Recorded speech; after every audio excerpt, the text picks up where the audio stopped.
Bismillahirrahmanirrahim. Assalamualaikum warahmatullahi wabarakatuh. Alhamdulillahirabbil alamin. Nahmaduhu wa nasta'inuhu wa nastaghfiruh wa na'udzu billahi min shururi anfusina wa sayyiati a'malina. Man yahdihillahu fala mudilla lahu wa man yudlil fala hadiya lahu. Asyhadu an la ilaha illallah wahdahu la syarika lah wa asyhadu anna Muhammadan abduhu wa rasuluhu la nabiyya ba'dah. Sahabat-sahabatku yang dimuliakan Allah Subhanahu wa taala, kita masih membahas tentang tema himmah, atau dalam bahasa kita diterjemahin dengan istilah obsesi.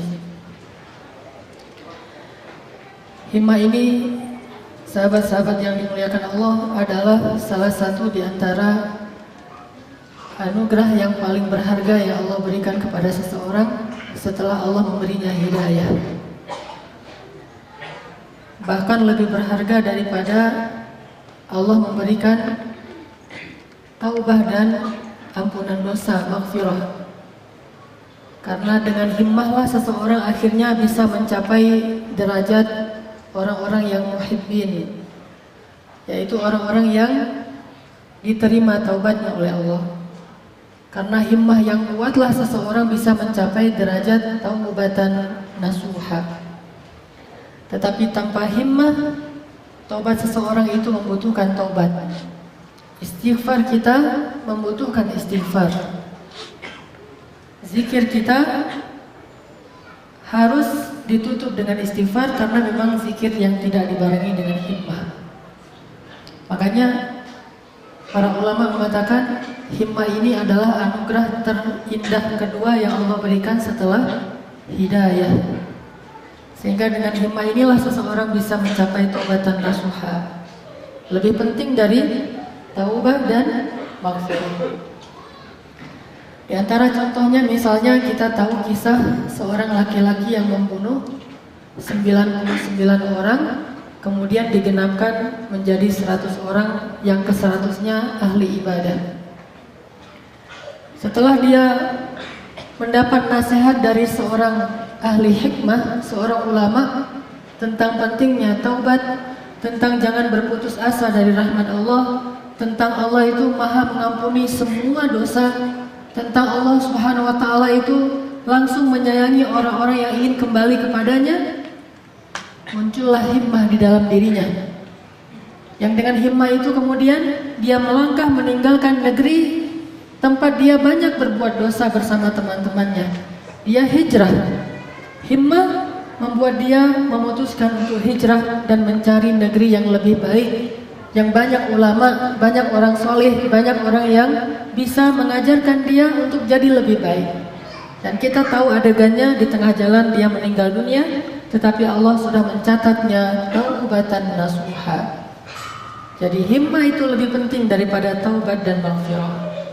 Obsesi kepada kebaikan. Kita juga mendengar seringkali dari ceramah tentang kisah seorang perempuan yang dulunya adalah pezina. Banyak sekali berzina, bahkan dia menjadikan perzinahan itu sebagai mata pencahariannya. Dia mencari kehidupan lewat cara berzina dan mengumbar auratnya. Tapi ketika Allah Subhanahu wa ta'ala beri dia hidayah, kemudian yang kedua Allah beri dia himmah, saking tingginya himmahnya untuk bertaubat, dia sangat bersungguh-sungguh memperbaiki kehidupannya, memperbaiki amal-amalnya. Dia tidak menyia-nyiakan amal sekecil apapun, semuanya dia kerjakan. Tidak ada bagi dia amal yang dia remehkan. فَمَنْ يَعْمَلْ مِثْقَالَ ذَرَّةٍ خَيْرًا يَرَهُ وَمَنْ يَعْمَلْ مِثْقَالَ ذَرَّةٍ شَرًّا يَرَهُ. Dia tidak mau meremehkan amal sekecil apapun. Sehingga suatu hari dia melihat seekor anjing yang kehausan, hampir meninggal, hampir mati, lalu dia turun ke dalam sumur.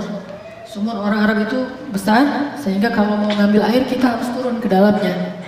Dia turun ke dalam sumur dengan membawa timba yang besar, kemudian dia ambil air semampunya, dia naik lagi ke atas dan dia berikan air itu kepada seekor anjing yang mau mati kehausan.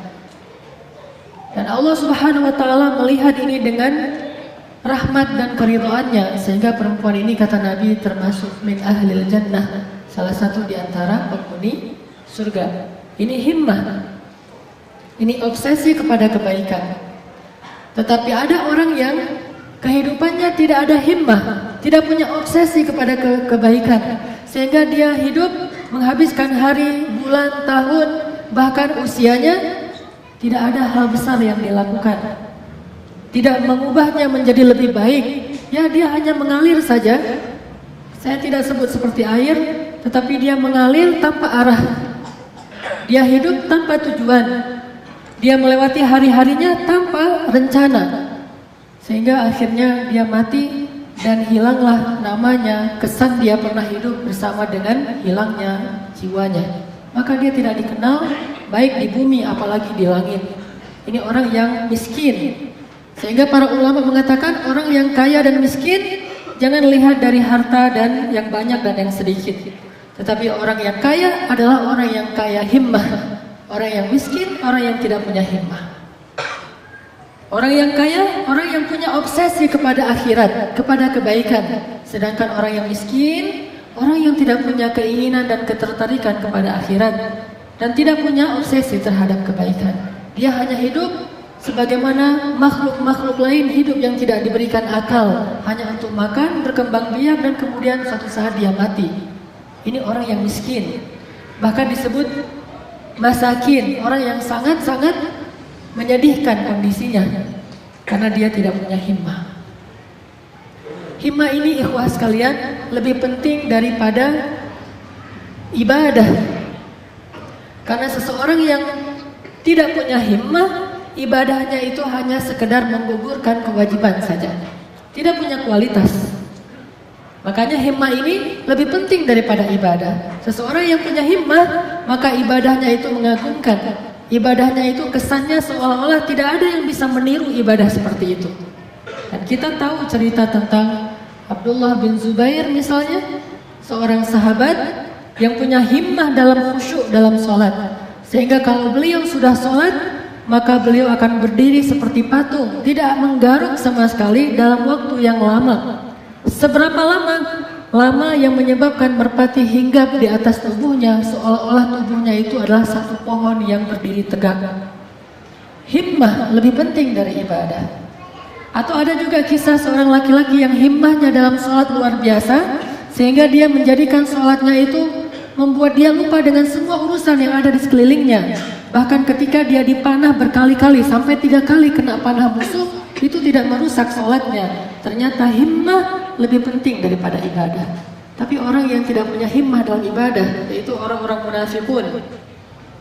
Wa idza qamu ila sholati qamu kusala. Sholat juga, tetapi sholatnya malas-malasan. Ke masjid juga. Bahkan mungkin orang munafik lebih rajin ke masjid daripada kita yang mengaku muslim di zaman sekarang. Mereka juga ke masjid, tetapi mereka selalu ke masjid dalam keadaan terpaksa, malas-malesan. Dan karena ingin menunggu-nunggu berita tentang Rasulullah dan kaum muslimin yang bisa mereka manfaatkan untuk keuntungan pribadinya. Dia dengar ceramah karena ingin mengacaukan majelisnya Rasulullah SAW. Begitu juga ketika dia sholat Jum'ah. Kalau kita baca di dalam surat Al-Jumu'ah, di akhir surat itu ada kisah tentang orang munafik yang mendengarkan khutbah tanpa himmah. Mendengar khutbah tanpa himmah. Dan ini banyak. Anak muda datang ke masjid di hari Jumat, dengar ceramah tetapi tidak dibarengi dengan himmah. Gak punya obsesi mencari ilmu. Gak punya obsesi untuk mendengar nasihat yang baik dari Al-Quran dan hadis yang terdengar dari khutbahnya ulama.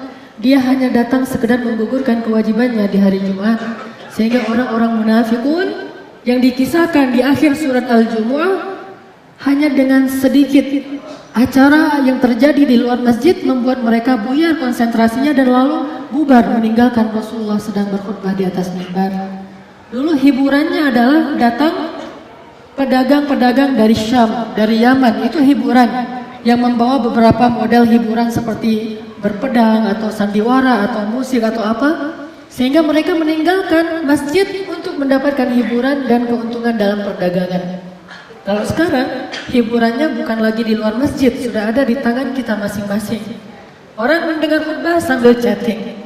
Orang mendengar khutbah sambil membaca beberapa hal yang dia suka di dalam handphonenya. Orang mendengar khutbah sambil memeriksa HP-nya, mungkin ada pesan baru dan seterusnya. Dia sibuk aja dengan alat komunikasinya sampai selesai khutbah. Ini artinya orang yang beribadah tapi tidak dibarengi dengan himmah. Begitu juga dengan orang yang himmahnya tidak kuat, sehingga semangat ibadahnya itu temporal. Bagaimana temporal? Dia punya semangat yang luar biasa ketika dia sedang umrah di Mekah dan Madinah.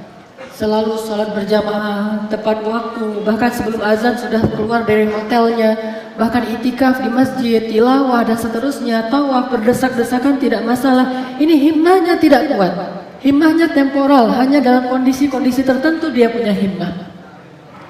Pulang dari umrah, baru sampai di bandara Jeddah, belum sampai di Indonesia sudah hilang himmahnya. Sudah mulai tidak lagi khusyuk sholatnya, yang tadi pakaiannya, hijabnya sempurna sampai bahkan pakai manset sehingga dia tidak kelihatan lengannya. Sampai di Jeddah bahkan sudah terbuka jilbabnya. Ini orang yang tidak punya himmah karena dia semangatnya masih semangat yang terkondisikan oleh kondisi atau keadaan. Lihat lagi nanti ibadahnya. Tadi Abdullah bin Zubair yang membagi malamnya menjadi 3 malam. Sepanjang hidupnya malam itu menjadi 3 malam. Ada malam yang dia pakai untuk berdiri saja sepanjang malam. Hanya dengan 1 rakaat dia berdiri dari tengah malam sampai menjelang subuh, berdiri saja. Siapa di antara kita yang mendawamkan minimal sebelum tidur baca 1 juz? Kita lagi belajar sebelum tidur baca 10 ayat. Kita coba rasakan bagaimana himmahnya Abdullah bin Zubair. 1 malam hanya berdiri saja dengan bacaan yang sangat panjang. Dan tentunya ini dicontohkan oleh Rasul. Ketika Rasulullah sholat yang diikuti oleh Ibnu Mas'ud, Rasulullah membaca Al-Baqarah, kemudian membaca An-Nisa, kemudian membaca Ali Imran. Karena waktu itu urutannya masih demikian. Sampai Abdullah Ibnu Mas'ud mengatakan, hampir saja saya berpikir yang buruk. Apa berpikir buruk? Ingin membatalkan sholat karena nggak kuat sholat di belakang Rasulullah SAW. Banyak pelajaran dari hadis itu. Salah satunya bolehnya tahajud berjamaah. Walaupun tidak harus selalu berjamaah, tetapi sesekali tidak masalah berjamaah. Karena seandainya apa yang dilakukan Ibnu Mas'ud itu adalah salah, pasti Nabi sudah melarangnya untuk melakukannya lagi. Tapi Nabi diam saja, dan diam ini adalah takrir. Takrir itu termasuk diantara salah satu varian sunnah. Ada sunnah qauliyah, ada sunnah fi'liyah, ada sunnah takririyah. Kalau Nabi diam, Abdullah bin Abbas pernah ngikutin. Cuma waktu itu Abdullah bin Abbas berdiri di sebelah kiri Nabi, sehingga Nabi memegang kepalanya, menggeser ke sebelah kanan, lagi salat tahajud, karena posisinya keliru. Tapi tidak menyuruh Abdullah bin Abbas mundur dan mengganti posisi supaya tidak ikut jamaah, hanya menggeser supaya jamaahnya lebih benar. Ini menunjukkan boleh. Belum lagi nanti cerita Ibnu Mas'ud, cerita Abu Musa Al-Asy'ari, Abu Ayyub Al-Ansari, banyak. Hanya Nabi tidak pernah ngajak-ngajak orang untuk sengaja tahajud bareng, karena beliau tahu mereka gak akan kuat tahajud seperti Rasulullah SAW. Tahajud yang panjang, membaca dalam 1 surat sampai 5 juz. Tahajud kita baru 1 juz dibagi 10 rakaat, sehingga 1 rakaatnya 1 lembar. Tahajudnya Rasul 1 rakaatnya 5 sampai 7 juz. Siapa yang kuat berdiri selama itu? Dan itu bukan yang beliau lakukan di malam Ramadan, tetapi hampir setiap malam beliau sholatnya sepanjang itu. Kadang beliau bangun sepertiga malam, kadang beliau bangun setengah malam, kadang beliau bangun dari awal malam, tergantung. Jadi selalu ibadahnya luar biasa. Ini karena himmah. Ternyata himmah itu lebih penting daripada ibadah itu sendiri. Karena tanpa himmah, ibadah seseorang itu tidak punya kualitas. Semalam Abdullah ibnu Zubair sholat dengan berdiri saja. Malam kedua ruku saja. Malam ketiga sujud saja. Sehingga waktu dalam sepanjang hidupnya terbagi menjadi sepertiga hidupnya untuk berdiri, sepertiga hidupnya untuk ruku, sepertiga hidupnya untuk sujud. Itulah Abdullah bin Zubair, ibadah. Himmah lebih penting daripada ilmu. Karena seseorang yang tidak punya himmah, dia mencari ilmu, tapi dia tidak mendapatkan keberkahan dan hikmah dari ilmu, hakikat dari ilmu. Apa itu hakikat dari ilmu? Satu, hakikat dari ilmu itu adalah membuat kita lebih yakin kepada Allah. Jadi kalau kita duduk dalam majelis ilmu, tapi tidak bertambah iman kita kepada Allah, berarti kita belum punya himmah dalam duduk dalam majelis ilmu. Kita hanya sekedar duduk, dan kita tidak dapat manfaat hakikat dari ilmu. Kedua, ilmu itu membuat seseorang itu lebih takut kepada Allah. Innama yakhsyallaha min ibadihi al-ulama. Ketiga, ilmu itu menjadikan seseorang lebih baik akhlaknya. Keempat, ilmu itu menjadikan seseorang lebih arif, lebih bijak, lebih hikmah dalam segala urusannya. Dan banyak lagi manfaat dari ilmu. Dan juga semangat mencari ilmunya beda antara orang yang memiliki himmah dengan orang yang tidak punya himmah. Orang yang tidak punya himmah, dia senang kepada ilmu, tetapi dengan hal sedikit masalah dalam hidupnya membuat dia batal untuk datang ke dalam majelis ilmu. Misalnya, lagi baru pulang dari luar kota, capek, akhirnya maaf malam ini nggak bisa ikut taklim, mau istirahat. Maaf malam ini nggak bisa ikut halaqah, mau istirahat. Maaf malam ini nggak bisa ikut tarbiyah, lagi capek. Ini tidak punya himmah, walaupun dia punya ketertarikan kepada ilmu, pengen datang, tapi tidak ada himmah. Kalau ditanya kamu senang nggak dalam majelis ilmu? Senang, cuma nggak punya himmah yang kuat, sehingga ada hal yang mengusik dia sedikit, langsung dia tidak jadi datang dalam majelis ilmu. Apalagi kalau majelis ilmu itu jauh, kemudian perjalanannya susah, kemudian mencari ulamanya juga belum tentu ketemu. Udah gitu yang didapatkan bukan 1,5 jam ceramah, cuma 1 hadis saja. Siapa orang seperti ini? Salah satunya adalah Syekh Ibnu Mubarak, Syekhul Islam, seorang ulama yang sangat terkenal dengan rajulun tawazun. Apa itu rajulun tawazun? Laki-laki yang sangat ideal. Kalau kita bicara tentang jihad, beliau ahli jihad. Kita bicara tentang ibadah, beliau ahli ibadah. Kita bicara tentang saudagar yang kaya, beliau saudagar yang sangat kaya. Kita bicara tentang ilmu, beliau samudranya ilmu. Bicara tentang tawadhu, sangat tawadhu, tawazun, ideal banget. Itulah Syekhul Islam Ibnu Mubarak. Lebih dahsyat daripada Ibnu Taimiyah. Beliau datang dari Irak ke Madinah hanya ingin bertemu dengan seorang tabi'in yang bernama Hasan al-Basri. Dan ketika ketemu dengan tabi'in Hasan al-Basri dalam perjalanan yang sangat panjang, berminggu-minggu perjalanannya, beliau hanya mendengar satu nasihat sederhana saja, tetapi itu tidak membuat semangat beliau itu menjadi lemah karena himmah. Beliau datang jauh-jauh berhari-hari susah sampai di Madinah ketemu Imam Hasan al-Basri, minta nasihat, beri saya nasihat ya Syekh, ya Imam. Hasan al-Basri mengatakan, ya Ibnu Mubarak, ya Abdullah, namanya Abdullah, janganlah kamu berdagang dengan 99 laki-laki atau pedagang jika perdaganganmu itu merugikan 1 orang saja. Tinggalkanlah perdagangan kepada 99 orang kalau itu merugikan 1 orang saja. Cuma itu doang nasihatnya. Baik, senang, semangat gitu. Udah langsung minta izin. Kemudian Syekh Hasan al-Basri sibuk dengan ta'limnya, dia pulang.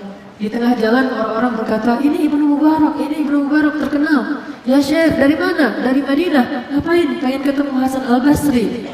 Mencari ilmu apa? Dia memberi saya nasihat, terangkan kepada kami. Akhirnya di perjalanan Ibnu Mubarak mengajarkan mereka nasihat itu. Janganlah kalian berdagang kepada 99 orang jika itu merugikan 1 orang saja. Tinggalkan perdagangan itu. Menguntungkan 99 orang, tapi merugikan 1 orang itu syubhat. Tinggalkan perdagangan itu. Kemudian mereka mengatakan, ada lagi ya Syekh? Tidak. Cuma segitu. Jauh-jauh datang cuma dapat 1 kalimat sederhana. Bagaimana dengan kita? Itu tinggal klik, cari di Google, banyak itu. Kita bisa dapat dari broadcast di grup, sehari entah berapa nasihat ulama yang kita bisa, bahkan gak kebaca lagi saking banyaknya. Tapi himmahnya beda. Kita dapat ilmu itu, kita simpan di dalam handphone kita. Ibnu Mubarak juga dapat ilmu itu dengan susah payah. Apa bedanya beliau dengan kita? Himmah. Harusnya dengan kemudahan yang kita dapati sekarang, kita sudah jadi seorang Asy-Syafi'i, kita sudah jadi Al-Bukhari, kita sudah jadi seorang Imam Ahmad bin Hanbal, sudah jadi Ibnu Taimiyah, Ibnu Qayyim, banyak lagi ulama-ulama yang dulu mencari ilmu itu sangat susah. Kita jauh lebih mudah, kok kita gak bisa sedahsyat mereka? Bedanya bukan fasilitas, bukan kemudahan, Bedanya bukan zaman, bedanya adalah himmah. Ternyata himmah lebih penting daripada ilmu. Dalam satu hari yang sama, ada orang yang menghafal 10 ayat, ada orang yang membaca 10 ayat, ada orang yang bahkan cuma mendengar 10 ayat, ada yang bahkan nggak tahu 1 ayat pun. Ini soal himmah, bukan soal kesempatan. Jadi himmah lebih penting daripada ilmu. Seorang sahabat terkenal, sepupunya Rasulullah, namanya Abdullah bin Abbas. Sahabat ini seorang ahli Al-Quran dan ahli hadis, ulama besar. Tapi ketika Rasulullah sudah wafat, dia masih semangat sekali mencari hadis dari sahabat-sahabat yang lain. Sehingga suatu saat dia datang ke rumah seorang laki-laki, sahabat, ingin mendengar hadis dari orang itu. Dia datang di waktu orang sedang qailulah. Apa qailulah? Tidur siang. Dia datang ketika laki-laki itu sedang qailulah. Dia datang musim dingin, yang anginnya tuh dingin banget, mungkin di bawah 10 derajat Celcius saking dinginnya. Dia datang ke rumah laki-laki itu, melihat rumahnya tertutup, dia duduk di pintu rumah itu sambil memeluk kakinya, berpelukan gini. Dia duduk sambil menunggu laki-laki ini bangun. Dia tidak mau membangunkan orang itu karena dia sedang istirahat. Dia tunggu di depan pintu rumahnya dalam suasana yang dingin, anginnya kencang. Dia nggak bawa jaket, nggak bawa pelindung dari dingin. Duduk menggigil. Ketika udah menjelang asar, laki-laki tadi bangun dan membuka pintu dan dilihatlah Ibnu Abbas ada di depan pintu rumahnya. Dia kaget. Ya Allah, sepupu Rasulullah, orang yang banyak ilmu, kenapa Anda datang ke sini? Saya ingin mendapatkan satu hadis yang engkau tahu yang saya tidak tahu. Kata dia, ngapain repot-repot? Utus saja seseorang kepada saya akan datang kepadamu ya Abdullah bin Abbas. Kenapa Anda harus datang? Kata Abdullah, tidak, sesungguhnya saya lebih berhak untuk datang kepadamu karena ilmu tidak mendatangi tetapi didatangi. Ini himmah. Padahal dengan tingkat ilmu yang sudah terkenal dengan istilah hibrul ummah, orang yang tintanya umat. Gak ada umat nulis buku kecuali tintanya dari Abdullah bin Abbas. Tetapi semangatnya gak pernah pudar, gak pernah merasa cukup untuk terus menggali ilmu Al-Quran dan hadis. Karena dia yakin ilmu inilah yang paling berharga di antara semua ilmu yang ada di muka bumi. Ini Abdullah bin Abbas. Banyak lagi nanti himmah-himmah yang lain. Makanya himmah adalah anugerah paling berharga kedua setelah hidayah. Kalau orang diberikan oleh Allah hidayah tetapi tidak diberikan himmah, maka hidayah itu bisa berkurang dari hatinya sehingga akhirnya dia kembali lagi kepada masa-masa jahiliyah sebelum dia hijrah. Tidak bisa istiqomah. Tetapi ketika Allah beri dia himmah setelah hidayah, dia akan menjadi orang yang sangat menakjubkan, bahkan lebih hebat daripada orang yang sudah lama dapat hidayah. Dia baru masuk Islam tetapi Allah kasih dia himmah lebih dahsyat daripada orang yang lahir dari orang tua yang muslim. Kenapa? Dia dapat himmah. Kita ingin belajar bagaimana mendapatkan himmah yang aliyah, obsesi yang tinggi, obsesi yang kuat sehingga menjadikan hidup kita jauh lebih berkualitas. Kita punya program-program yang orang lain menganggap ini terlalu berat, ini terlalu sulit. Kita punya cita-cita yang kata orang lain itu mustahil, itu terlalu jauh, itu terlalu muluk-muluk, itu terlalu hayalan dan seterusnya. Bagi orang yang punya himmah, tidak ada cerita seperti itu. Mereka selalu punya obsesi yang besar, kuat, tinggi, dan kemudian mereka bertawakal kepada Allah Subhanahu wa taala. Kita akan coba renungkan lagi kisah himmahnya seorang tabi'in yang terkenal. Mudah-mudahan ini bisa jadi penyemangat bagi kita untuk tahu bagaimana himmah dalam kehidupan kita. Sebutlah misalnya himmahnya tabi'in yang luar biasa, yaitu Uwais Al-Qarani. Ini terkenal. Kira-kira kalau kita mendengar nama Uwais, kita teringat kisah inspirasi tentang apa? Dari Uwais. Inspirasi tentang apa? Tidak terkenal di bumi, tapi terkenal di langit. Apalagi? Uwais seorang laki-laki seorang anak yang sangat berbakti kepada ibunya. Satu. Uwais seorang umat yang paling setia dan cinta rindu kepada Rasulullah. Dua. Uwais seorang yang banyak ilmunya, bahkan mencari ilmu ke tempat-tempat yang jauh dari Yaman sampai ke Kufah. Tiga. Uwais seorang mujahid. Hanya kita tidak tahu itulah sebabnya kenapa dia disebut tidak terkenal di bumi, tapi terkenal di langit. Sedikit riwayat tentang Uwais. Makanya kalau saya simpulkan dari semua kelebihan ini, dia berbakti pada ibu, dia seorang laki-laki yang sangat cinta kepada Rasul, dia yang cinta kepada ilmu, dia yang ahli jihad. Dari semua kebaikan ini ada satu himmah yang paling luar biasa dari Uwais yang perlu kita tiru. Apa himmahnya? Uwais juga seorang yang ahli bersyukur. Sebagaimana dia berdoa kemudian minta disembuhkan penyakit kustanya kecuali sebagian kecil di bawah ketiaknya, agar dia selalu bisa bersyukur seperti Luqman al-Hakim. Tetapi ada satu hal yang menggabungkan semua keistimewaan itu pada diri Uwais. Himmah apa? Himmah ikhlas mencari ridha Allah Subhanahu wa taala. Himmah ikhlas saja coba kita belajar dari Uwais. Bagaimana Uwais sangat tidak suka menjadi orang yang terkenal. Sangat tidak nyaman jika dia dielu-elukan oleh orang banyak. Sangat tidak nyaman jika dia disebut di mana-mana dan dibicarakan oleh banyak orang. Dia nggak nyaman dengan suasana kayak gitu. Dia lebih nyaman ketika dia berjalan di antara orang lain, tidak ada yang menoleh ke arahnya. Ketika ada acara besar, dia tidak diundang. Ketika dia melamar seorang perempuan, dia ditolak. Ketika dia berada di masjid, dia berada di antara barisan orang biasa, tidak pernah disuruh jadi imam. Sangat tidak terkenal karena dia hanya ingin kebaikan amal ibadahnya itu dibalas oleh Allah Subhanahu wa taala. Inilah obsesinya Uwais, ikhlas. Kalau kita bisa belajar obsesi ikhlas dari Uwais, himmah tentang ikhlas, ini luar biasa. Sampai Nabi bilang tentang Uwais kayak gimana? Apa kata Nabi dalam hadis Abu Hurairah? Kata Nabi, ya Abu Hurairah, sesungguhnya Allah mencintai dari makhluk-makhluknya yang bersih hatinya, tersembunyi, yang baik, rambutnya acak-acakan, wajahnya berdebu, yang kosong perutnya kecuali dari hasil pekerjaan yang halal. Orang yang apabila meminta izin kepada penguasa, maka tidak diizinkan. Jika melamar wanita-wanita yang menawan, maka mereka tidak mau menikah dengannya. Jika dia tidak ada, mereka tidak mencarinya. Ketika dia hadir, mereka tidak mengundangnya.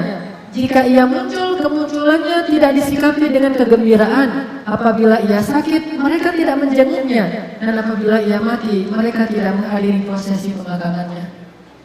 Ini orang yang sangat biasa sekali, tidak terkenal sama sekali. Inilah obsesinya Uwais, pengen gak terkenal di bumi tapi terkenal di langit. Ini obsesi luar biasa nih. Kalau kita kan kebalik, gak apa-apa gak terkenal di langit, yang penting terkenal di bumi. Dicatat oleh sejarah, sering masuk TV, apa segala macam. Itu kan obsesi orang sekarang, pengen terkenal di bumi. Padahal terkenal di bumi itu semu banget, fata morgana banget tuh. Dan hampir gak ada manfaatnya bagi kita selain justru mencelakai amal-amal soleh kita. Uwais ahli hikmah, dia tahu obsesi yang paling tinggi itu bukan terkenal di bumi, itu rendah. Tetapi dia ingin terkenal di langit. Maka obsesinya adalah saya gak mau terkenal di bumi. Bisa gak kita jadi orang kayak gitu? Gak mau terkenal di bumi itu luar biasa tuh. Pengen jadi apa deh? Pengen jadi orang terkenal. Nah itu kan banyak kan yang kayak gitu. Pengen jadi apa? Pengen jadi orang yang gak terkenal. Nah ini luar biasa. Ini Uwais banget nih. Pengen jadi orang yang gak terkenal. Tetapi bukan berarti gak punya prestasi. Justru kalau gak punya prestasi itu gak ada kehebatannya, gak terkenal, emang gak layak. Dia paling layak terkenal, tapi dia gak mau terkenal. Dia sangat menyembunyikan amalnya. Walaupun tidak harus persis kayak Uwais, tetapi kita ambil inspirasi obsesi untuk ikhlas. Sehingga Nabi mengatakan, saya baca lagi, sesungguhnya Allah mencintai dari makhluk-makhluknya yang bersih hatinya. Gak ada sedikit pun kedengkian kepada orang lain. Tidak ada sedikit pun riya dan syuhrah, senang untuk dielu-elukan, dipuji-puji oleh orang lain. Tersembunyi. Tersembunyi itu artinya emang dia pengen amalnya gak ada yang tahu. Ada sahabat yang kayak gitu? Ada. Salah satunya Abbas. Ayahnya Abdullah, yaitu Abdullah bin Abbas. Abbas ini sering kali menaruh sedekahnya di pintu rumah-rumah orang miskin, terus udah gitu hilang kayak hantu gitu. Naruh sedekah hilang, naruh sedekah hilang. Orang-orang sampai di satu kota Madinah itu nggak tahu kok setiap malam itu ada aja roti, daging, gandum, kohma, madu segala macam sering ada di pintu rumah orang miskin. Tetapi orangnya nggak ketahuan siapa. Baru ketahuan kalau itu Abbas setelah Abbas meninggal, maka sedekah-sedekah tadi udah nggak pernah ada lagi di pintu rumah orang miskin. Oh, berarti ini Abbas nih kerjaannya selama ini. Ini orang obsesinya nggak mau terkenal.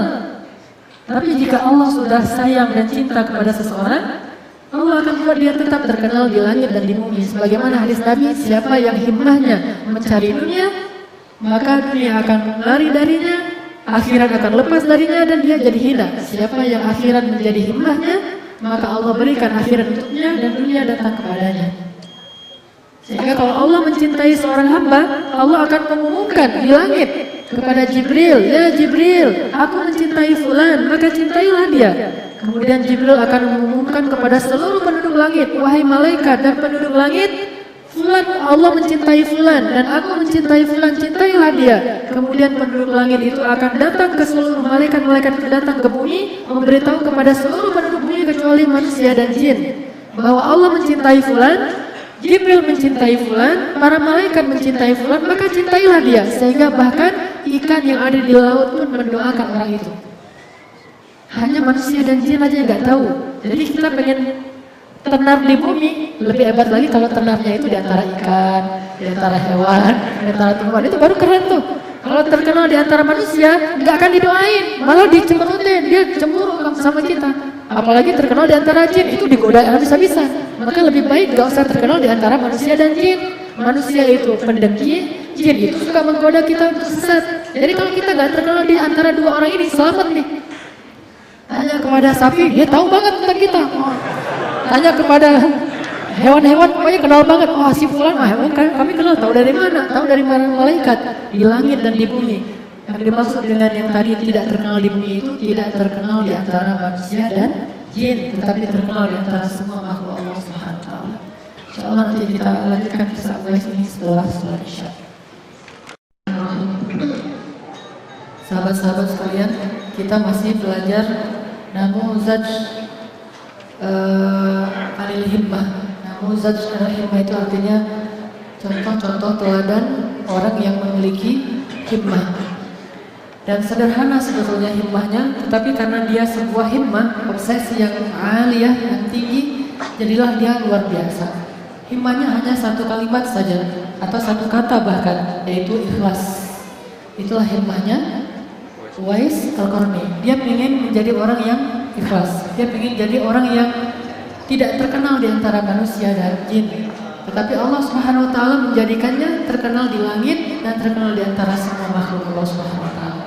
Sehingga kata Nabi, wahai Abu Hurairah, sesungguhnya Allah mencintai dari makhluk-makhluknya yang bersih hati mereka, tidak punya kedengkian kepada orang lain. Ketika ada orang lain yang terkenal, padahal dia yang berjasa, tidak ada kedengkian bagi dia.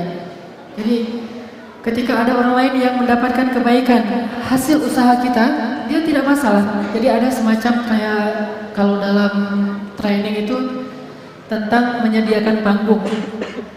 Jadi ada sebuah konsep training dengan tema menyediakan panggung untuk orang lain. Jadi di dalam training itu kita dididik untuk bisa gimana ikhlas. Jadi seperti ibu itu yang paling banyak berkorban, tetapi yang naik ke atas panggung adalah suaminya dan anaknya.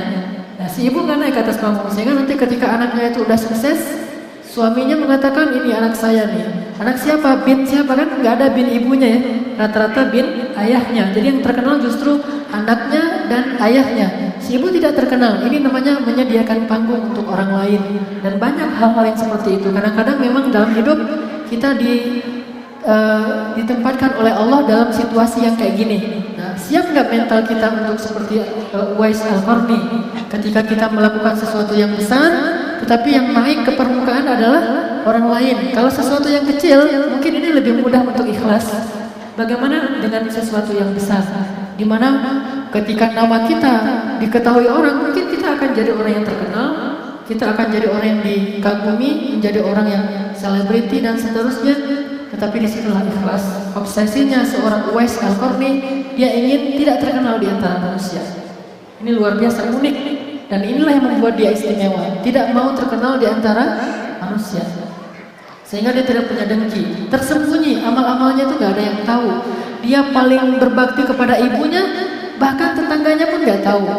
Saking tersembunyi, gak terkenal gitu. Kan dia itu dari suku Murad. Murad ini sebuah suku yang besar di Yaman. Kemudian lebih kecil lagi, kampungnya namanya Kampung Qaran, sehingga disebut Al-Qarani. Tanya kepada orang Yaman, siapa Uwais Al-Qarani? Gak ada yang tahu di masa itu. Tanya ke yang lebih kecil lagi, yaitu suku Murad. Semua orang yang keturunan Murad ini tidak ada yang tahu siapa Uwais Al-Qarani. Tanya lagi kepada penduduk Qaran, siapa Uwais Al-Qarani? Juga tidak ada yang tahu.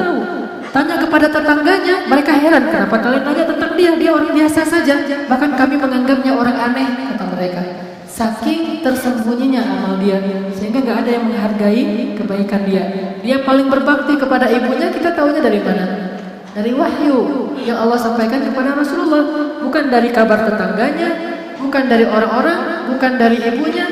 Kenapa? Saking tersembunyinya.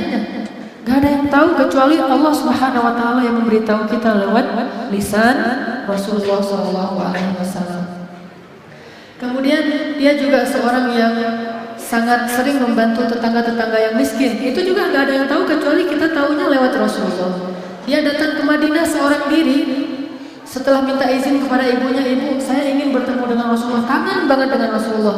Dia hidup beriman di masa Rasulullah, tetapi nggak pernah ketemu dengan Rasulullah, sehingga golongannya masuk kepada golongan tabi'in. Tabi'in itu orang yang ketemu sahabat nggak ketemu dengan Rasulullah. Padahal generasi sahabat ini generasi yang sangat istimewa di mata Allah, sehingga Allah menyebut mereka dengan kalimat radhiyallahu anhum wa radu an. Itu sahabat.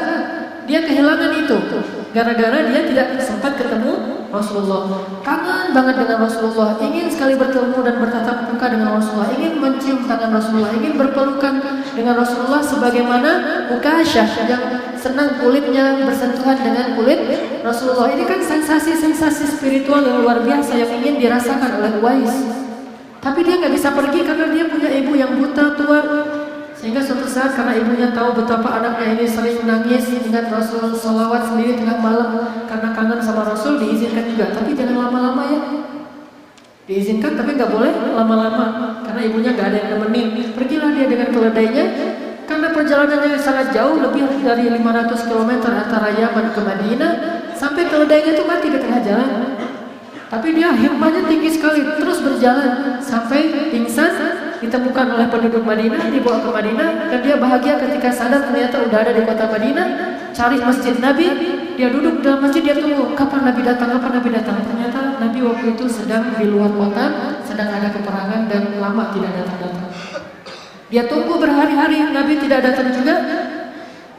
Ya, ada pengumuman mobil dengan plat D1322FW belum dipindahkan. D1322FW.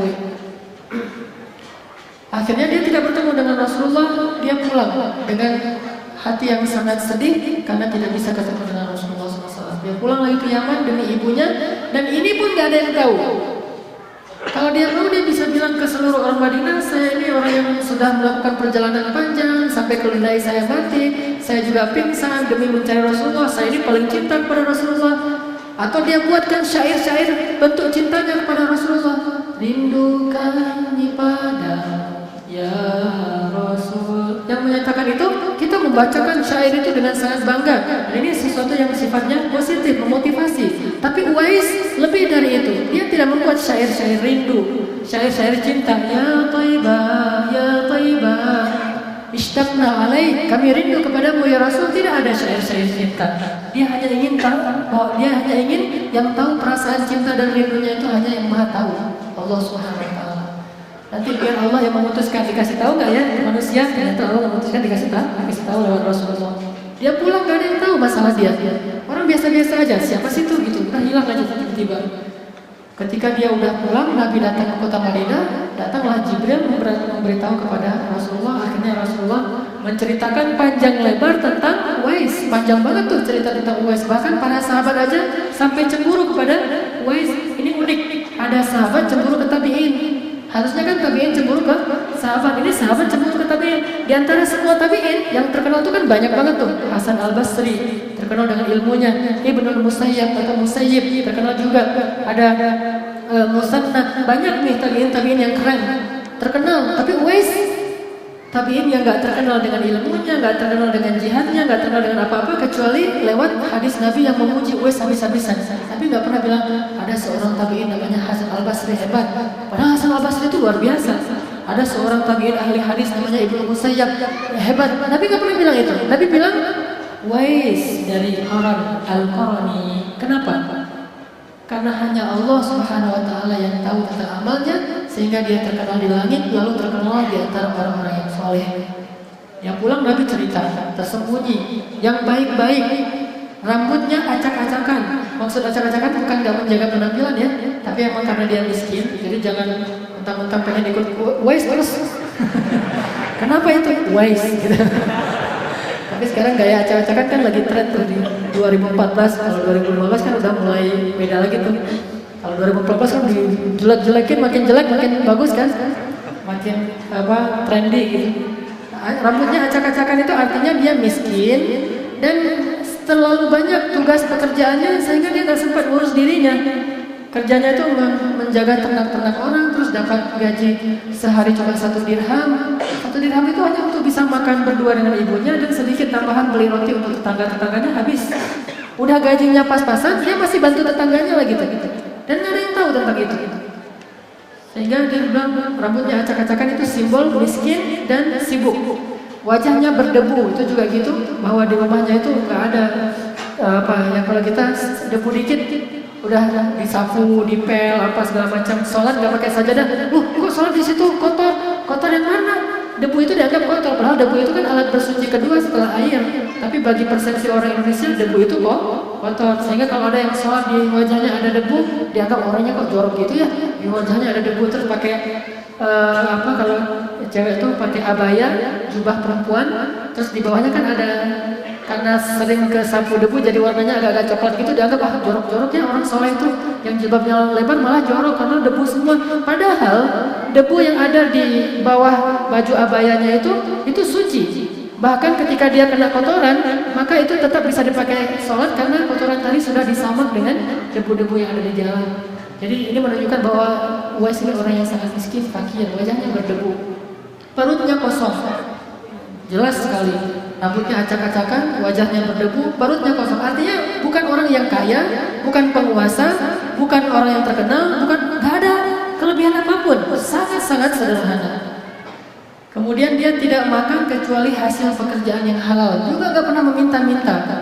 Gak ada yang lebih dari hartanya. Orang yang apabila meminta izin kepada penguasa tidak diizinkan. Coba kayak gimana tuh? Gak punya link kemana-mana, gak punya teman. Kalau kita kan ada masalah sedikit, mungkin ada teman kita yang polisi lah atau apalah, ada Pak Alri itu, telepon Pak Alri biar gampang urusannya atau apa, atau pakai, kalau kita di mobil kan pakai tanda ini militer atau apa kan, jadi orang segan gitu kan ya. Ini gak punya lobby apapun, benar-benar orang yang dianggap hina, biasa banget. Jadi kalau dia ketemu penguasa meremehkannya, minta izin, dia ngomong nggak mau dengar. Kamu nggak usah ngomong, diam. Wise, orang yang kayak gitu diperlakukan. Jika melamar, ini lebih menyakitkan lagi nih menurut saya. Jika melamar perempuan, ditolak. Ini kan lebih nasib masih mending. Banyak yang menanti-nantikan, cuma kita aja agak-agak galau milih gitu kan. Kalau ini bukan galau milih, emang nggak ada yang mau terima. Coba gimana? Ini kan lebih dahsyat daripada anak-anak alatif. Gak ada yang mau nerima kalau dia melamar. Bahkan mungkin ini lebih menyedihkan daripada siapa tuh? Julaibib ya? Julaibib masih ujung-ujungnya kan husnul khotimah. Kalau ini benar-benar gak ada yang terima sampai akhir hayatnya. Coba, ini luar biasa nih orang. Sabar dengan kondisi kayak gitu, gak mau dia datang ke perempuan. Saya Uwais Al-Qarni yang diceritakan Nabi itu. Ini hadis-hadisnya nih, hadisnya sahih. Kan enak tuh, tinggal bawa hadis Nabi, kasih tahu ke ceweknya, pasti akan diterima. Oh ini ternyata Uwais itu. Oh kamu, nikahi saya gitu ya. Kayak apa yang di acara TV gitu. Ini enggak, karena dia emang orang yang sangat jaga keikhlasannya. Kalau dia tidak ada, nggak ada yang tanya-tanya. Si Uwais kemana? Nggak ada yang nanya. Biasa aja dia ada, nggak ada yang merasa mengundang dan merasa senang dengan keberadaannya. Dia nggak ada pun nggak ada yang nanya, biasa aja. Coba kalau misalnya kita kan pengen, kok saya nggak ditanya gitu ya. Saya pernah kadang-kadang dalam pengajian ibu-ibu gitu, ada yang nggak datang, pas datang saya tanya, Bu kemarin kemana? Ustaz kok yang ditanya ibu itu doang, saya nggak ditanya. Nah, gitu kan kita suka suka caper gitu. Kalau ini enggak sama sekali. Dia enggak ada yang nanya, dia ada juga enggak ada yang merasa bahagia dengan kedatangannya. Jika dia muncul, kemunculannya tidak menggembirakan. Kalau dia sakit, langsa banget. Kalau dia sakit, nggak ada yang jenguk coba. Orang sesoleh ini, hadisnya panjang. Kalau dia sakit, nggak ada yang jenguk. Kita kalau nggak ada yang jenguk kan pundung kan? Fisabilillah. Pundung fisabilillah. Gara-gara kenapa nggak ke Masjid Al-Latif lagi? Kemarin saya sakit nggak ada yang datang. Jadi ini saking ikhlasnya luar biasa. Kita merasa bahwa mungkin kita punya jasa kepada seseorang atau apa, pas kita sakit kan minta minimal dia ngirim SMS semoga cepat sembuh ya, syafakallah atau apa. Enggak ada sama sekali. Itu kan langsung pundung tuh. Ini enggak sama sekali. Udah gitu kalau dia mati, enggak ada yang menghadiri prosesi pemakamannya. Ini kayak gimana ikhlasnya coba. Lalu para sahabat bertanya, bagaimana menjadi seperti orang itu ya Rasul? Rasul menjawab, dia adalah Uwais Al-Qarni. Kalau kalian mau melihat orang yang kayak gitu, yang Allah sukai, yang Allah cinta, maka dia adalah Uwais Al-Qarni yang sangat menjaga keikhlasannya, gak ada yang tahu. Sehingga ketika Nabi selesai memberitahu tentang ini, dia dari Qarni, dari Yaman, ternyata ada seorang sahabat, teman-temannya Uwais yang ada di sana itu mendengar cerita tentang Uwais, akhirnya mereka pulang dengan bangga. Jadi yang bangga itu bukan Uwais, penduduk Yaman yang bangga. Coba lihat, Uwais malah khawatir dengan hadis ini. Kok ketahuan juga ya gitu kan. Yang bangga justru penduduk Yaman. Sehingga ada seorang penduduk Yaman, sahabat kaya raya, pulang ke Yaman, dia buat acara besar-besaran, dia umumkan, siapa yang bisa menemukan Uwais, saya kasih berapa ratus dinar. Uwais itu orang yang sangat luar biasa. Dia adalah membanggakan penduduk Yaman. Kita bangga karena ada Uwais. Jadi yang bangga itu malah orang lain, bukan Uwais. Sampai akhirnya semua orang nyari-nyari Uwais. Ketemulah Uwais, dihadapkanlah Uwais diundanglah kepada orang kaya. Uwais gak mau datang. Sampai akhirnya orang kaya itu yang datang ke rumah Uwais, wah gombrang-gombrang gitu, ramai gitu ya. Tiba-tiba depan rumah Uwais kok ada kayak pawai gitu, ramai. Pas dibuka pintu oleh Uwais, ada pawai ramai bawa apa? Dinar, dirham, emas, perak segala macam, diserahkan semuanya kepada Uwais. Jadi bahasa kita mah cari muka. Sekarang kan jadi pengen apa? Jadi orang dekatnya orang terkenal gitu kan ya. Ini pengen jadi orang dekatnya Uwais. Dia luar biasa memberikan hadiah kepada Uwais. Uwais malah bertanya, ada apa ini? Kemudian kata mereka, ya Uwais, engkau lah yang disebut Rasul segala macam. Dia sebutkan hadisnya. Uwais menangis, kemudian mengatakan, ayo kita nikmati hidangan ini bersama-sama. Semuanya makan, tapi dia diam-diam ternyata gak makan. Setelah selesai itu orang-orang udah pada pulang, tiba-tiba dia lenyap, gak ada lagi di koran. Ketahuan bahwa dia udah mulai terkenal, hilang. Coba gimana, hebat ya.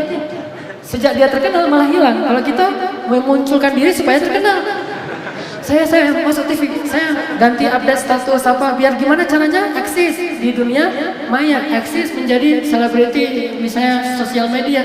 Kita pengen banget terkenal sehingga mengupdate terus menerus. Wes, sejak dia terkenal malah lenyap, kayak ditelan bumi, hilang, nggak ada lagi. Sehingga orang tanya mana Wes, ada yang pengen didoain, ada yang pengen belajar, ada yang pengen bareng dengan dia, nggak tahu lagi. Sejak saat itu Wes pindah dengan ibunya, nggak tahu di mana tempatnya. Tiba-tiba baru muncul lagi nanti di zaman Umar jadi khalifah, baru muncul lagi, lenyap entah berapa tahun tuh, hilang aja dari peredaran, orang nggak tahu kemana dia pergi. Ini Uwais. Akhirnya Rasulullah bilang kepada Umar dan Ali, dua orang sahabat yang kita tahu lah kualitasnya ini udah nggak diragukan lagi nih, siapa Umar, siapa Ali. Dan semua ulama ahli sunnah sepakat Umar dan Ali ini lebih istimewa daripada Uwais. Tetapi Rasul nyuruh Umar dan Ali belajar kepada Uwais dan minta doa dari Uwais. Coba gimana? Padahal semua ulama sepakat, ini ijma, bukan jumhur, ijma. Semua ulama sepakat Umar dan Ali lebih istimewa, lebih utama daripada Uwais dari segala sudut. Tetapi tetap Rasulullah nyuruh Umar dan Ali pergi cari Uwais. Kalau kamu ketemu dengan dia ya Umar, ya Ali, minta supaya dia mendoakan dan meminta ampun untuk kalian. Kenapa? Karena sesungguhnya kata Rasul, nanti di hari kiamat di padang mahsyar semua orang-orang beriman dipersilakan masuk ke dalam surga. Lalu ketika Uwais lewat di pintu surga, dia dicegat oleh malaikat. Ini siapa? Uwais. Uwais yang mana ya? Masa malaikat nanya gitu ya? Uwais Al-Qarni, ini yang dikisahkan Rasulullah. Ya Uwais Al-Qarni, tunggu. Kamu gak boleh masuk surga dulu. Kenapa? Wahai Uwais, sesungguhnya Allah memberikan kesempatan untukmu memberi syafaat kepada dua kaum besar, yaitu suku Murad dan suku Qarni.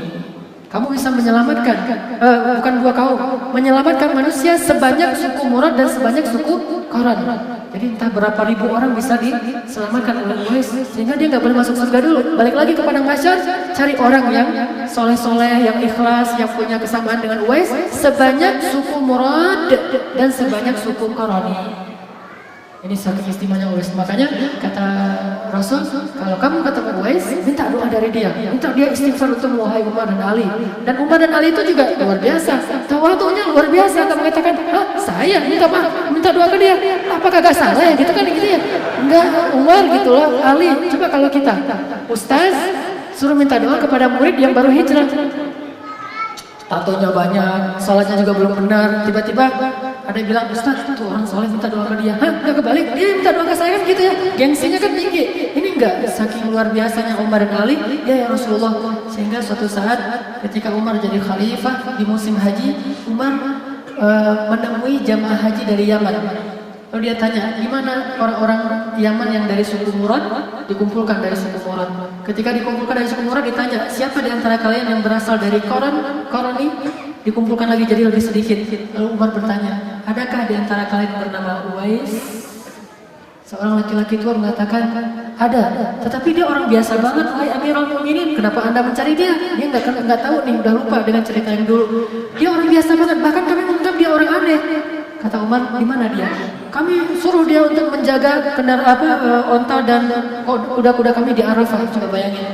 Gak masuk ke kota Mekah, saking biasanya dia gak masuk dalam rombongan. Wes, kamu gak usah ikut-ikutan, biar kami aja pergi. Jadi kamu tungguin ya onta-onta kami sama. Bayangin orang paling mulia disuruh jadi penunggu onta dan kuda. Coba kayak gimana? Ikhlas banget kan? Gak ada bilang, kalian enak aja begitu, kalian belum tahu ya hadis tentang saya.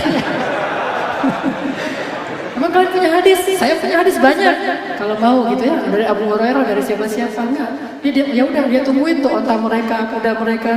Sehingga ditanya, mana Uwais? Dia lagi di Arafah nungguin onta dan kuda kami. Akhirnya Umar mengatakan, kalian tidak tahu. Seandainya kalian tahu siapa dia, kalian tidak akan mengatakan demikian. Pergi langsung Umar dengan Ali kepada Uwais. Uwais lagi sholat di Arafah. Kemudian ketika selesai sholat, Umar dan Ali memberi salam dan Uwais menjawab salam. Kemudian Umar mengatakan, apakah engkau Uwais Al-Qarani? Ya, kata Uwais. Apakah engkau orang yang diceritakan Rasul punya penyakit kusta kemudian sembuh kecuali sebagian kecil? Ya, kata Uwais. Diperlihatkan, oh ini buktinya. Akhirnya Umar langsung memeluk Uwais. Dia tahu kedudukan Uwais. Dipeluk sama Umar, Ali memeluk Uwais. Kemudian berdua orang ini bilang, ya Uwais, berdoalah, mintalah ampunan kepada kami, kepada Allah untuk kami.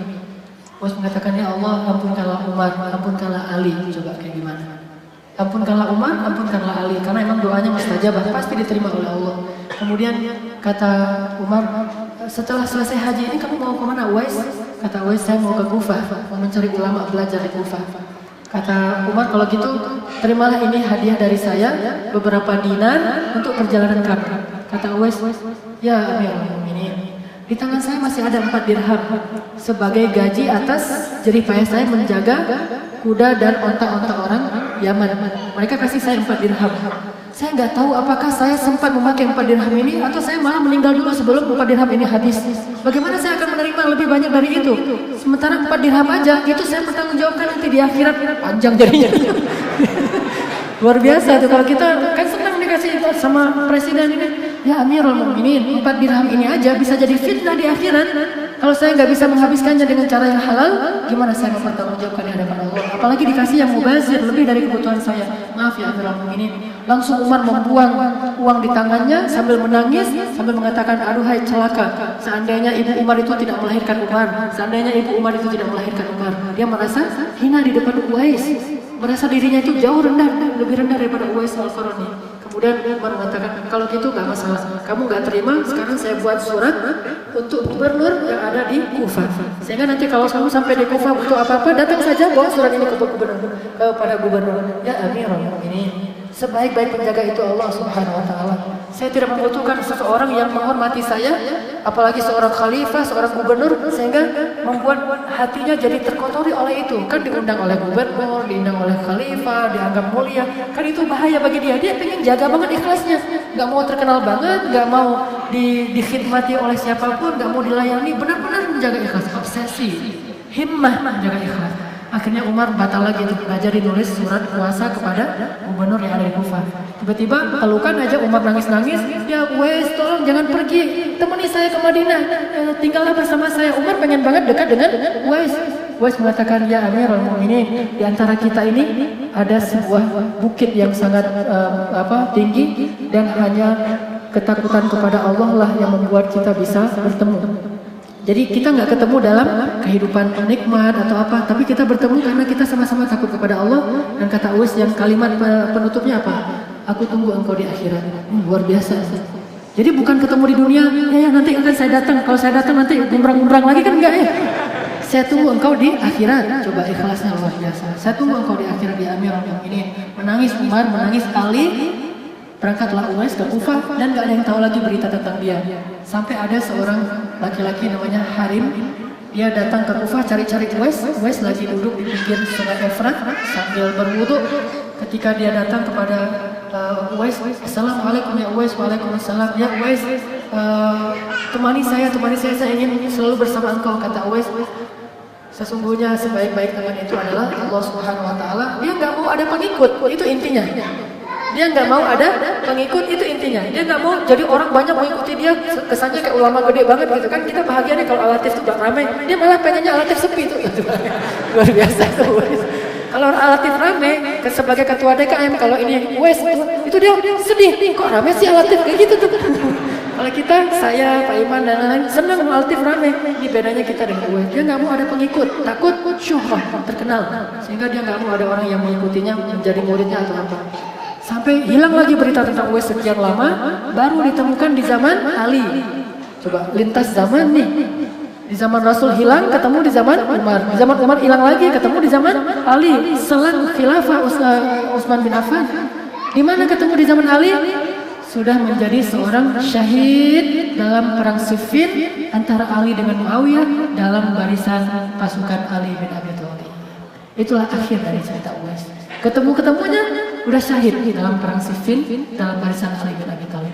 Inilah obsesi, himmah, ikhlas yang luar biasa sehingga Rasulullah berkali-kali memuji Uwais Al-Qarni. Di antara semua orang yang pernah disebutkan namanya, satu-satunya yang nggak hidup di zaman Rasul adalah Uwais Al-Qarni yang dipuji oleh Rasulullah SAW. Mudah-mudahan kita belajar banyak dari Uwais dalam himmah-himmah yang lain. Salah satunya adalah himmah ikhlas, dan ini penting sekali. Sebisa mungkin jangan mencari syuhrah, keterkenalan atau pamer, riya, tapi kita mencari ridho Allah Subhanahu wa Ta'ala.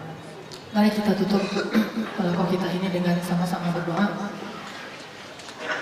A'udzu billahi minasy syaithanir rajim. Bismillahirrahmanirrahim. Alhamdulillahi rabbil alamin. Hamdan yuwafi ni'amahu wa yukafi'u mazidah. Ya Rabbana lakal hamdu kama yanbaghi li jalali wajhikal karim wa 'azimi sultanik. Allahumma ighfir lana wa liwalidayna. Allahumma ighfir lana wa liwalidayna warhamhuma kama rabbayana shighara. Allahumma ighfir lana wa lil muslimin. Allahumma ighfir lana dhunubana wa israfana fi amrina wa thabbit aqdamana wansurna 'alal qawmil kafirin. Allahumma inna nas'aluka al-huda wat-tuqa wal-'afafa wal-ghina. Allahumma a'inna 'ala dhikrika wa syukrika wa husni ibadatik. Rabbana hab lana minas salihin. Rabbana hab lana min azwajina wa dhurriyyatina qurrata a'yun waj'alna lil muttaqina imama. Ya Allah, ya Tuhan kami, ampunkanlah dosa-dosa kami ya Allah, dosa-dosa yang besar kami ya Allah, dan dosa-dosa kami yang kecil ya Allah, dosa yang kami lakukan secara sengaja ya Allah, dan dosa yang tidak kami sengaja ya Allah. Ya Allah, ya Tuhan kami, Malam ini kami berkumpul di tempat ini ya Allah, dengan tujuan ingin mengerti perintah-Mu ya Allah, ingin mentaati segala suruhan-Mu ya Allah, ingin mencintai Nabi kami Muhammad sallallahu alaihi wasallam ya Allah. Ya Allah ya Tuhan kami, balaslah cinta kami ini ya Allah dengan balasan yang setimpal dan yang besar dari sisi-Mu ya Allah, agar kami dipanggil oleh Rasulullah di akhirat nanti ya Allah, agar kami dipanggil oleh Nabi Muhammad sallallahu alaihi wasallam untuk mendapatkan syafaat ya Allah. Ya Allah ya Tuhan kami memohon dan mengadu kepada Engkau ya Allah atas kelelahan kami dalam ketaatan kami ya Allah. Ya Allah ya Tuhan kami mengadu kepadamu ya Allah atas kepayahan dan kesulitan dalam perjalanan hidup kami ini ya Allah. Ya Allah, kami memohon pertolongan kepadamu ya Allah atas setiap ujian yang kami lalui dalam hidup kami ini ya Allah. Kepada siapa lagi kami akan mengadu dan menumpahkan perasaan kami ini ya Allah, kecuali hanya kepada Engkau saja ya Allah. Kami merintih dan merengek kepadamu ya Allah, karena kami sadar Engkaulah yang maha mendengar dan mengijabah doa hamba-Mu ya Allah. Ya Allah ya Tuhan kami memohon kepadamu dengan apa yang pernah dimohon oleh Nabi kami kepada Engkau ya Allah. Dan kami mohon kepadamu untuk dijauhkan dari apa yang diminta untuk dijauhkan oleh Nabi Muhammad SAW. Ya Allah ya Tuhan rahmatilah hidup kami ini ya Allah. Berikanlah kami rezeki yang halal dan berkah ya Allah. Panjangkanlah umur kami dalam keridhaan-Mu ya Allah. Ya Allah ya Tuhan bimbing kami ya Allah, agar di penghujung hidup kami, mulut kami bisa menyebut kalimat thayyibat itu ya Allah. Izinkan agar bibir kami bisa menyebut La ilaha illallah Muhammadur Rasulullah di akhir kehidupan kami ya Allah. Ya Allah ya Tuhan jika telah terbujur kaku mayat kami nanti ya Allah, ampunkanlah dosa-dosa kami ya Allah. Ketika dimandikan mayat kami nanti ya Allah, gugurkanlah dosa-dosa kami bersama setiap tetes air yang mengguyur jasad kami itu ya Allah. Ketika mayat kami dikafani nanti ya Allah, putihkanlah catatan amalan kami lebih putih dari kain kafan yang membalut jasad kami ya Allah.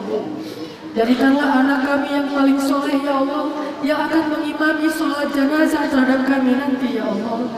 Anak cucu kamilah yang akan mengiring kami ke liang lahat nanti ya Allah. Anak cucu kamilah yang akan mendoakan kami nanti ya Allah. Ya Tuhan ketika telah menjadi sunyi kubur kami nanti ya Allah, janganlah Engkau sunyikan kubur kami dari doa-doa anak kami yang soleh ya Allah.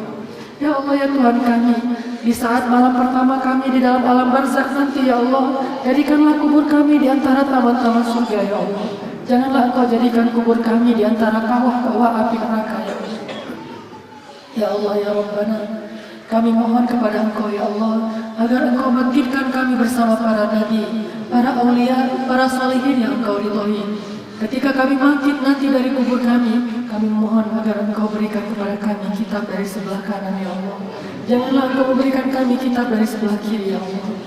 Ya Rabbana, walaupun kami tidak layak ya Allah, walaupun kami jauh dari sempurna ya Allah, walaupun kami tidak sederajat dengan Rasul-Mu ya Allah, kami mengharapkan ihsan dari-Mu ya Allah, agar mendekatkan kami kepada Engkau melalui sholawat kepada Rasul-Mu dan mengikuti sunnahnya ya Allah. Ya Allah ya Tuhan ketika Engkau membangkitkan manusia, sempurnakanlah jasad kami dengan cahaya dari-Mu ya Allah. Jangan Engkau jadikan wajah kami termasuk wajah orang-orang yang padam ya Allah. Jangan Engkau jadikan wajah kami tertutup dengan debu kehinaan ya Allah, karena disebabkan dosa-dosa kami ya Allah. Janganlah Engkau membukakan aib-aib kami yang membuat kami malu kepada di antara manusia ya Allah. Tutuplah dan jagalah rahasia aib kami yang hanya Engkau yang tahu ya Allah. Ya Allah ya Tuhan mudahkanlah bagi kami melintasi sirat-Mu nanti ya Allah. Masukkanlah kami ke dalam surga Firdaus bersama Nabi dan para sahabatnya. Masukkanlah kami di antara golongannya Uwais Al-Qarni ya Allah. Ya Allah ya Tuhan ampunkanlah dosa kami terhadap kedua ayah ibu kami ya Allah. Khususnya dosa-dosa kami terhadap ibu kami ya Allah. Kami sering berbicara kasar di hadapan ibu kami ya Allah. Kami sering meninggikan suara kami di hadapan ibu kami ya Allah. Kami pernah menggoreskan hatinya ya Allah. Kami pernah menyakiti perasaannya ya Allah. Kami pernah melihat air matanya mengalir di pipinya karena perbuatan kami ya Allah. Kami tidak sengaja melukai hati ibu kami ya Allah. Kami tidak sengaja melukai hatinya ya Allah. Kami tahu bagaimana ibu kami menyayangi kami sejak kami kecil ya Allah. Betapa ia sering mencium pipi kami dengan penuh kasih sayang ya Allah. Ketika kami kedinginan di pagi hari, ia memeluk kami dengan kehangatan ya Allah. Ketika kami lemah dan sakit, ia menjaga kami dan mencarikan obat untuk kami di tengah malam ya Allah. Ketika kami sibuk dengan sekolah dan pendidikan kami, ibu kami berhutang ke sana kemari demi mencukupkan semua kebutuhan kami ya Allah. Ibu kami telah memberikan semua pengorbanannya untuk membesarkan kami ya Allah. Ampunkanlah dosa-dosa ibu dan ayah kami ya Allah. Sayangilah mereka sebagaimana kasih sayang mereka kepada kami ya Allah. Ya Allah ya Rabbana, gugurkanlah dosa-dosa kami ya Allah. Dosa-dosa inilah yang menjadikan hati kami keras membatu ya Allah. Dosa-dosa yang menyebabkan anak-anak kami tidak patuh kepada kami ya Allah. Dosa-dosa yang menjadikan rahmat-Mu tidak turun kepada kami ya Allah. Dosa-dosa yang mencabut keberkahan rezeki dari hidup kami ya Allah. Dosa-dosa yang menjadikan kami selalu dalam musibah dan ujian yang tidak pernah ada kesudahan ya Allah. Ya Allah ya Rabbana, kami mohon kepada Engkau, jadikanlah kami termasuk orang-orang yang duduk dalam majelis ilmu dan zikir, dan Engkau melihat kami ya Allah, mencatat nama-nama kami ya Allah, dan membanggakan kami di dalam majelis yang lebih baik di sisi-Mu ya Allah. Ya Allah ya Rabbana, bantulah umat Islam di bumi Palestina itu ya Allah. Bantulah umat Islam di bumi Mesir ya Allah. Bantulah umat Islam di bumi Syria ya Allah. Bantulah umat Islam di Irak, Yaman dan Rohingya ya Allah. Rumah-rumah mereka dibakar ya Allah. Orang tua mereka dibunuh ya Allah. Perempuan-perempuan mereka dilecehkan dan dihina ya Allah. Anak-anak kecil itu berlari ketakutan ya Allah, memanggil-manggil nama-Mu ya Rob, bantulah kami. Ya Rob, bantulah kami. Siapa lagi yang akan mendengar jeritan mereka selain Engkau ya Allah, yang maha mendengar doa hamba-hamba-Mu ya Allah. Engkaulah yang maha kuasa atas segala sesuatu ya Allah. Rabbana atina min ladunka rahmah wa hayyi lana min amrina rasyada. Rabbana atina fid dunya hasanah wa fil akhirati hasanah wa qina adzabannar. Alhamdulillahirrahmanirrahim. Barakallahu wa lakum. Ikhwas sekalian, sahabat-sahabat yang dimuliakan Allah, insyaallah hari Sabtu besok kita akan mengadakan acara olahraga bersama. Bagi yang punya waktu dan kesempatan, silakan nanti bergabung di Masjid Al-Latif. Agenda olahraga kita hari Sabtu besok adalah pertama senam, kemudian lari sebentar, dan nanti ditutup dengan berenang bersama-sama di kolam renang UPI. Jadi kita nanti akan berenang di UPI. Jadi kalau yang mau langsung ke UPI boleh jam 8 pagi, atau yang mau ngumpul di markas di Al-Latif juga boleh. Terserah, yang jelas kita pengen menjalin ukhuwah dan kedekatan di antara kita secara lebih akrab. Kemudian malam Ahadnya kita akan mengadakan acara rutin kita yang mulai, dan ini adalah yang kedua, insyaallah akan masuk ke juz kedua. Saya pun usaha siapa yang bisa hadir nanti selain ada kajian Ustaz Kafi, malamnya akan dilanjutkan dengan yang mulai, dan paginya tidak ada olahraga karena takut pada capek karena belum istirahat juga. Mudah-mudahan kita bisa selalu bersama di jalan Allah Subhanahu wa taala, sehingga nanti juga Allah membawakan kita bersama di dalam surga dan akhirat. Subhanallahumma wa bihamdika asyhadu an la ilaha illa anta astaghfiruka wa atubu ilaik. Assalamualaikum warahmatullahi wabarakatuh.